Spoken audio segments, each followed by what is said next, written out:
Assalamualaikum.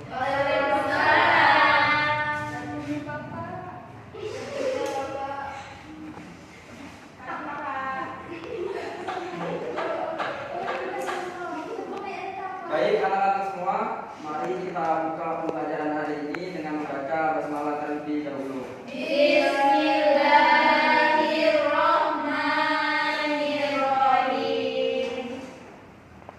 Baik, gimana kabar kalian semua? Alhamdulillah.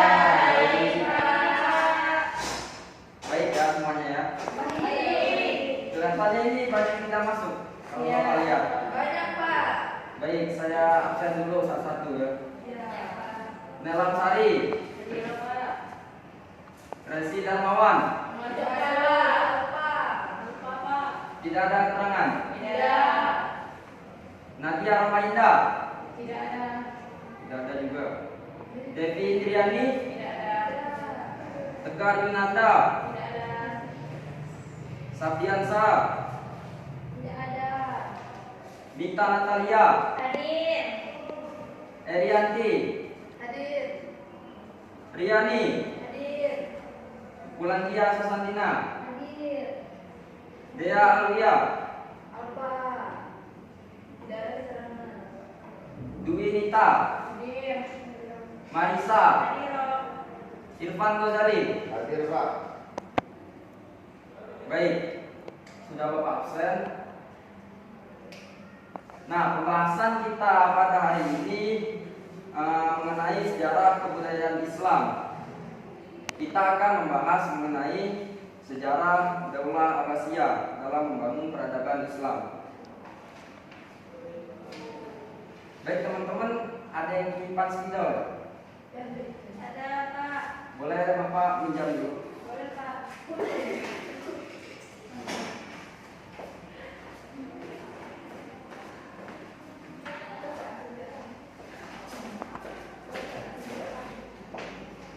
Sejarah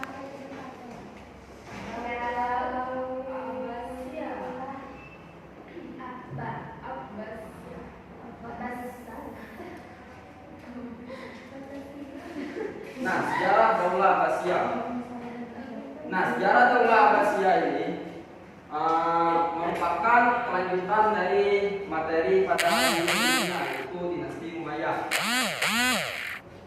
Nah, pemerintahan Bani Abbasiyah berdiri pada saat pemerintahan Bani Umayyah runtuh pada tahun 750 Masehi. Nah, bertepatan dengan runtuhnya Bani Umayyah, berdirilah Bani Abbasiyah pada tahun 750 Masehi. Nah, awalnya itu Bani Abbasiyah merupakan sebuah kelompok yang menentang pemerintahan Bani Umayyah pada saat itu. Mereka menentang karena mereka merasa Bani Umayyah tidak memihak kepada warga. Mereka lebih mementingkan golongan keluarganya sendiri. Nah, awalnya karena itu.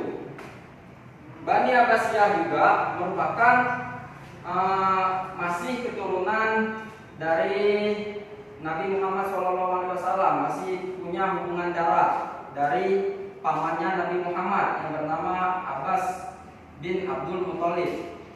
Nah, itu asal usul dari Bani Abbasiyah. Adapun pendiri dari Bani Abbasiyah ini yaitu Abu Abbas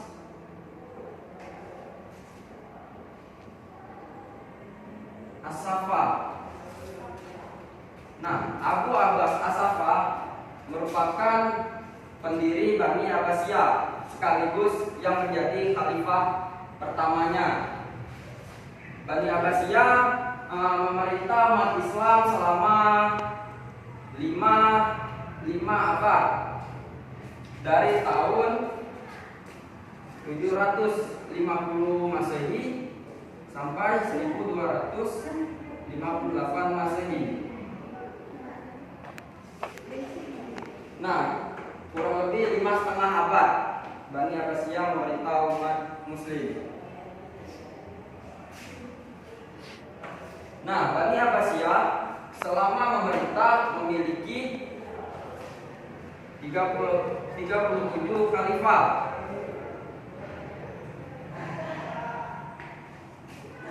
Kalian bisa melihat nama-nama khalifah ini di buku paket ya. Nah, kira-kira ini sejarah berdirinya Daulah Abbasiyah. Selanjutnya yaitu faktor-faktor yang menjadi penyebab berdirinya dinasti Abbasiyah.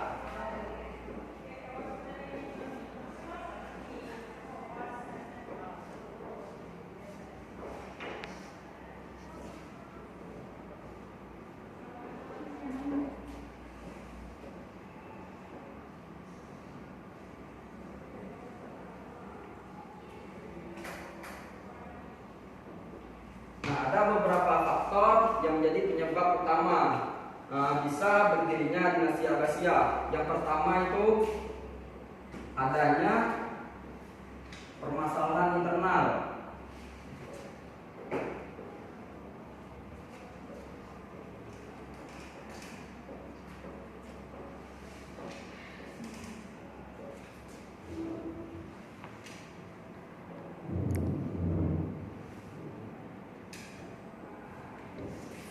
Nah, adanya permasalahan internal di kalangan keluarga Bani Umayyah.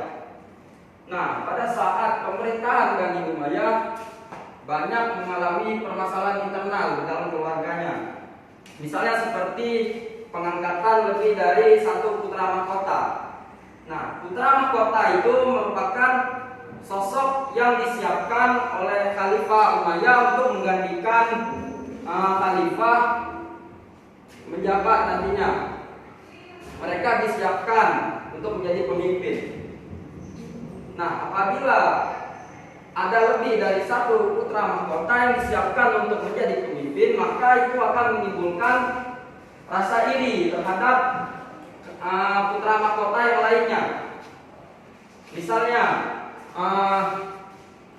putra mahkota yang pertama disuruh menggantikan khalifah untuk memimpin umat Islam. Pastinya putra mahkota yang kedua dan yang ketiga pasti memiliki rasa iri dan dengki kepada putra mahkota yang pertama. Nah, sehingga itu akan memicu pemberontakan. Itu akan memicu perang saudara di kalangan keluarga Bani Umayyah tersebut. Nah, selanjutnya juga faktor internal yang terjadi itu adanya hidup bermewah-mewahan di kalangan khalifah Bani Umayyah. Namun tidak semua. Ada beberapa khalifah yang hidup bermewah-mewahan. Sehingga dengan hidup bermewah-mewahan ini, khalifah itu menjadi lalai dalam memimpin umat Islam pada saat itu. Sehingga rakyat itu memiliki rasa kurang percaya lagi kepada pemerintah Islam pada saat itu. Nah, selanjutnya faktor yang kedua.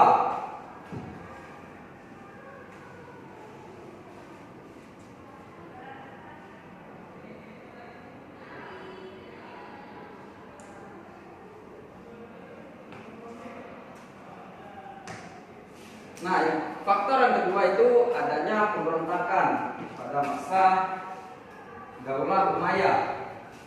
Nah, ada 3 kelompok yang memberontak pada saat pemerintahan Daulah Umayyah.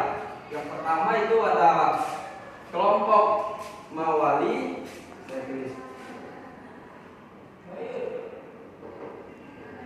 yang kedua Syiah,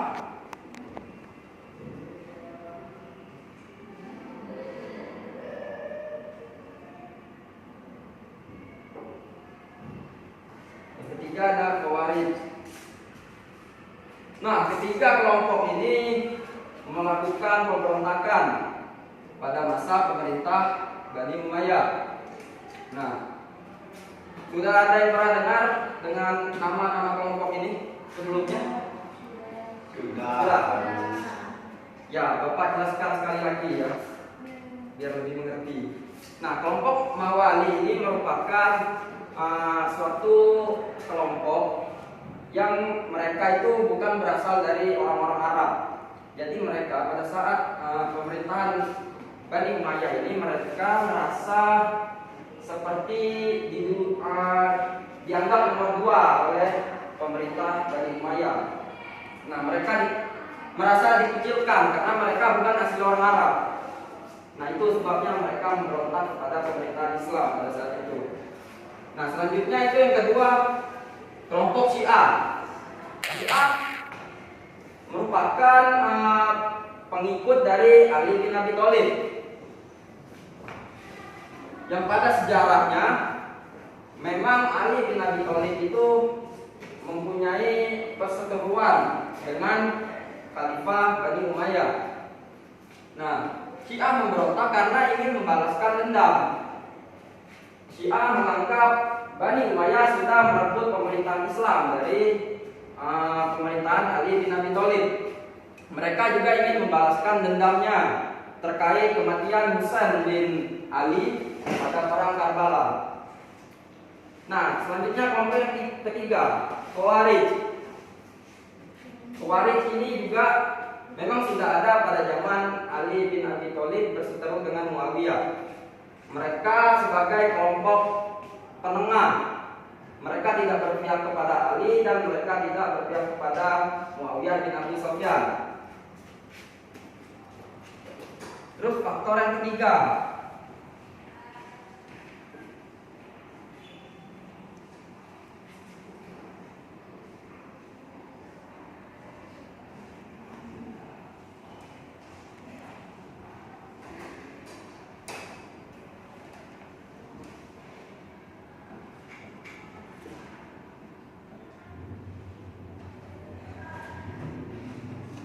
adanya perselisihan antara suku Arab Utara dan suku Arab Selatan. Nah, memang perselisihan antar suku di Arab itu memang sudah sering terjadi sebelum datangnya Islam. Nah, di Arab ada dua kelompok suku yang besar, yaitu suku Arab Utara dan Selatan. Suku Arab Utara ini biasa dikenal dengan suku Arab Qaisi, dan suku Arab Selatan dikenal biasanya dengan suku Arab Yamani. Nah, pada pemerintahan Bani Umayyah lebih mendukung ke suku Arab Yamani, sehingga banyak terjadi peperangan pada saat pemerintahan Bani Umayyah antara suku Arab Utara dan suku Arab Selatan. Nah, karena banyaknya peperangan pada saat itu, peperangan antar suku ini itu menyebabkan Bani Umayyah susah untuk mencari kesatuan dan kesatuan yang ada di dalam masyarakat Islam pada saat itu. Nah, faktor yang keempat,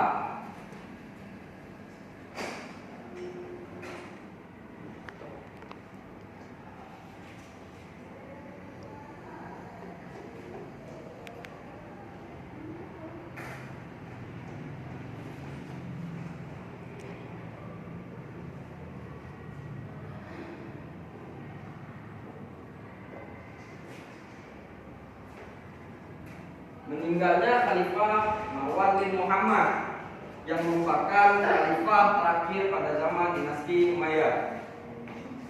Nah, Khalifah Marwan bin Muhammad meninggal pada saat berperang melawan Abu Abbas As-Saffah yang merupakan pendiri dinasti Abbasiyah. Nah, beliau gugur pada saat itu. Nah, hal ini yang menyebabkan berdirinya pemerintahan Islam yang baru, yaitu pemerintahan Daulah Abbasiyah. Nah, itulah keempat faktor penyebab berdirinya dinasti Abbasiyah. Ada 4. Yang pertama, adanya permasalahan internal di kalangan keluarga Bani Umayyah. Yang kedua itu adanya pemberontakan oleh kelompok-kelompok. Yang ketiga, adanya perselisihan antara suku Arab Utara dan Selatan. Dan yang keempat, meninggalnya khalifah yang terakhir Bani Umayyah, yaitu Khalifah Marwan bin Muhammad. Selanjutnya,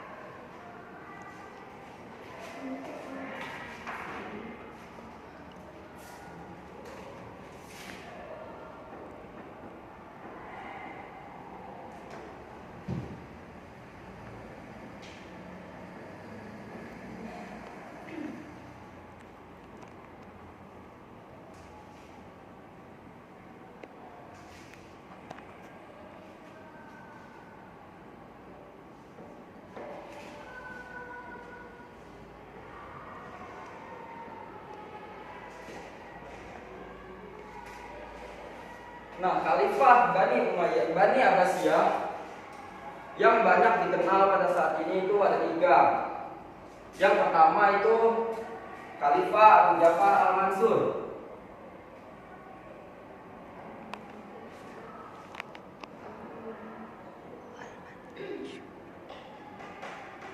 Yang kedua Khalifah Harun Ar-Rasyid.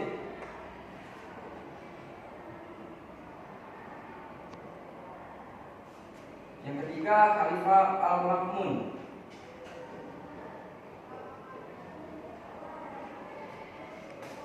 Nah, ketiga Khalifah inilah yang membawa Bani Abbasiyah mencapai puncak kejayaannya. Seperti pada zaman Harun Ar-Rasyid yang biasa dikenal dengan zaman The Golden Age atau masa keemasan. Nah, Khalifah ketiga ini sangat banyak berpengaruh pada pemerintahan Bani Abbasiyah. Abu Ja'far Al-Mansur misalnya. Abu Ja'far Al-Mansur ini merupakan khalifah yang berani menerjemahkan buku-buku dari Yunani, Romawi, dan negara-negara yang maju lainnya ke dalam bahasa Arab. Selanjutnya Harun Ar-Rasyid.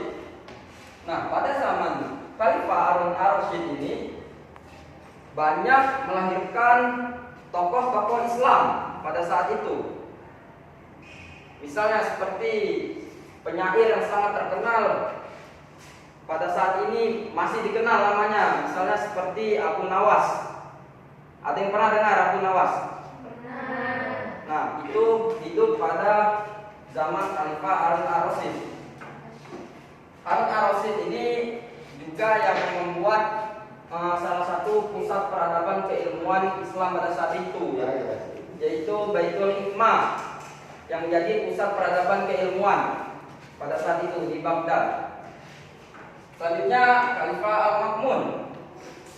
Al-Ma'mun ini yang mendirikan majelis Mudzakarah, yang isi majelis itu merupakan pusat penelitian keilmuan tentang hukum keagamaan Islam. Nah, selanjutnya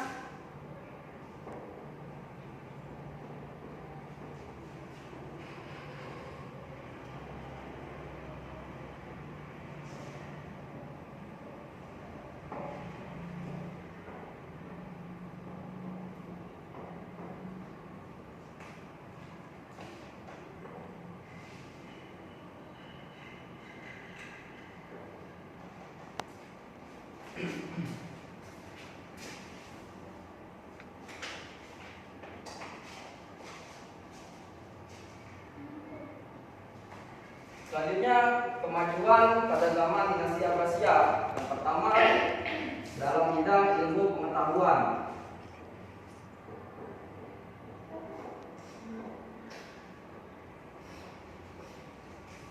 Nah, pada zaman dinasti Abbasiyah banyak sekali mengalami kemajuan dalam bidang ilmu pengetahuan.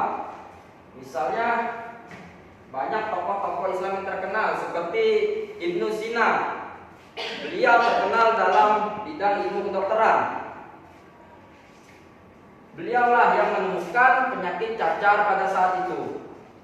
Nah, contoh lain seperti Al-Khwarizmi, salah satu tokoh Islam dalam bidang matematika. Pada saat itu Al-Khwarizmi menemukan angka 0 yang biasa sering dipakai oleh ilmu matematika pada saat ini. Nah, kalian harus tahu yang menemukan angka 0 itu tokoh Islam yang bernama Al-Khwarizmi. Nah, banyak lagi misalnya contoh lainnya seperti Ibnu Hayyan, Al-Kindi, Al-Ghazali, dan banyak lagi. Terus yang kedua,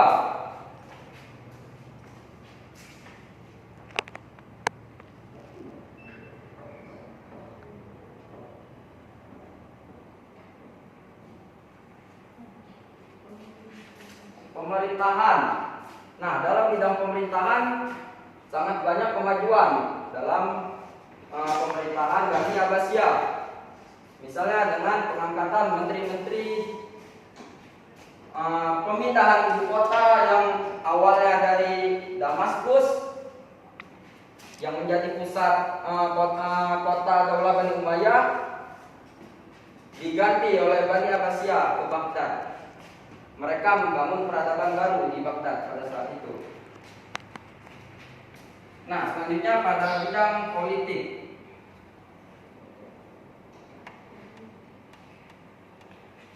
Dalam bidang politik, Bani Abbasiyah pada saat itu sudah menjalin kerjasama dengan kerajaan-kerajaan yang di Eropa. Banyak sekali kerjasama yang dijalankan oleh pemerintah Bani Abbasiyah pada saat itu dengan kerajaan-kerajaan yang maju yang ada di Eropa. Selanjutnya ekonomi.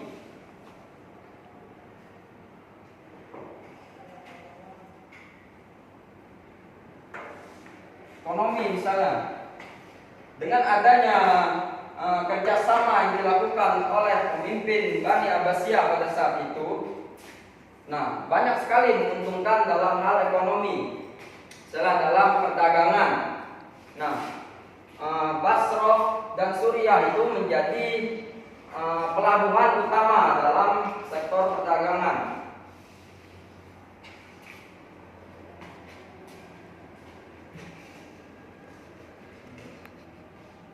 Selanjutnya seni dan sastra.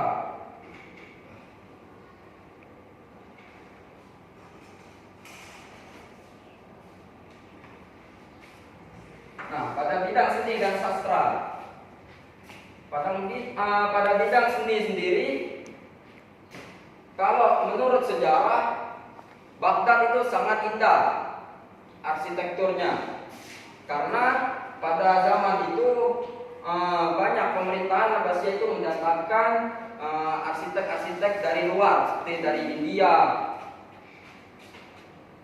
Maka dari itu menghasilkan kota yang sangat indah pada saat itu.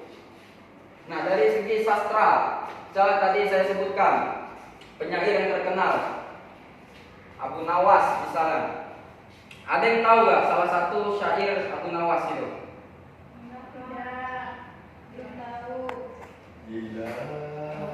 Nah, coba Irfan.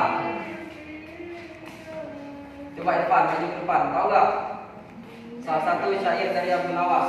Enggak sampai habis itu. Maju Irfan. Maju coba. Di sini saja, Pak. Maju. Satu.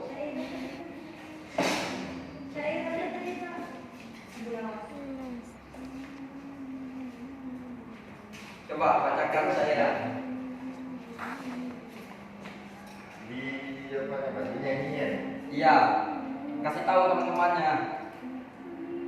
Allahumma sholli ala sayyidina Muhammadin wa ala ali sayyidina Muhammad.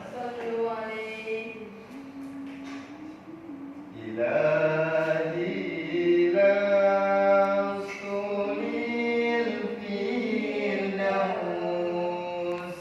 ala wa la tuwa ala naril jahim.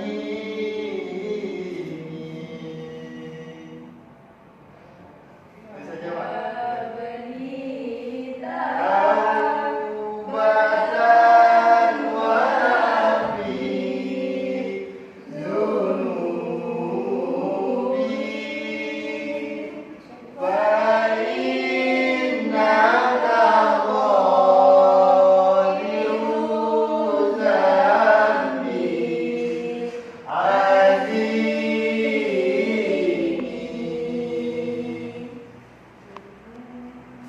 Udah, Irfan cukup dulu. Nah, itu tadi salah satu penyair terkenal pada zaman Bani Abbasiyah, yaitu Abu Nawas. Nah, itu kalau kalian membaca artinya itu maknanya sangat dalam. beliau menyatakan kata-kata yang sesungguhnya untuk bertobat kepada Allah. Kalau nggak salah itu artinya yang pertama tadi, ya Allah, aku tidak pantas untuk masuk surgamu, tetapi aku takut untuk masuk nerakamu. Kurang lebih seperti itu ya artinya.